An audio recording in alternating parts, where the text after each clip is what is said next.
usomye icete cya mbere Paulo yandikiye abikorinto igice cya 6 umurongo wa 18 aravuga ngo muhunge ubushakanyi. Icyaha cyose umuntu akora si ic'umubiri, ariko ushakana abacumuye ku mubiri wiwe. Nimuzi yuko imibiri yanyu ari insengero za mpwemu yera ari muri mwebwe, uwo mufise avuye ku Mana, kandi simwe mwiganza, kuko mwaguzwe igiciro. Nuko rero mushimisha Imana mu mibiri yanyu. Icyaha cy'ubusambanyi, icyaha cy'ubushakanyi kiragahera. Icyaha rero si nico gusengera uriruka, hamwe no gusenga uriruka, ubanza kwiruka.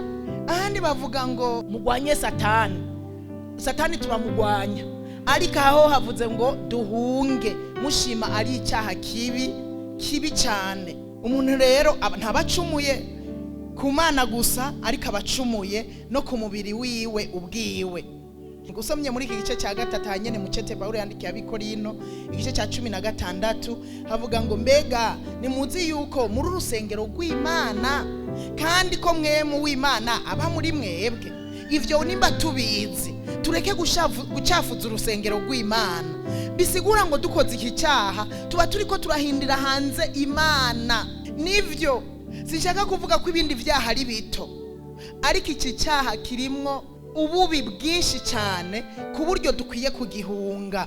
Umurongo wa 17 uravuga ngo umuntu niyo none urusengero rw'Imana, Imana izomurandura. Ico ni ikintu gikomeye cyane gikwiye gutuma duhunga iki cyaha, kuko abayononye urusengero rw'Imana, abatukishije Imana izomurandura. Ni cyaha rero dukwiye gutinya cyane gose, tukiruka tugahunga. Ijambo ry'Imana rero riraduha umuti wo kwikingira ubu bushakanyi canke ubu busambanyi.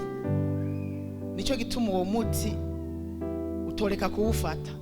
Icyaha cy'ubusambanyi si cyo kuza gusanganira, si cyo kugumbira.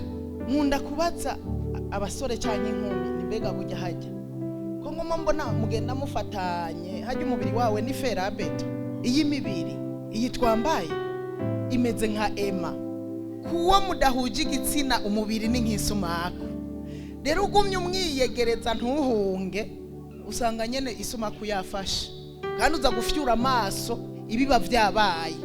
Jewe nibaza ko ari abantu bake bakora iki cyaha hanyuma ntibicuze mu nyuma. Uticujije urumva kaba karabaye, uza kwicuza ibiba vyabaye. Nico gituma Bibiliya ivuga ngo duhunge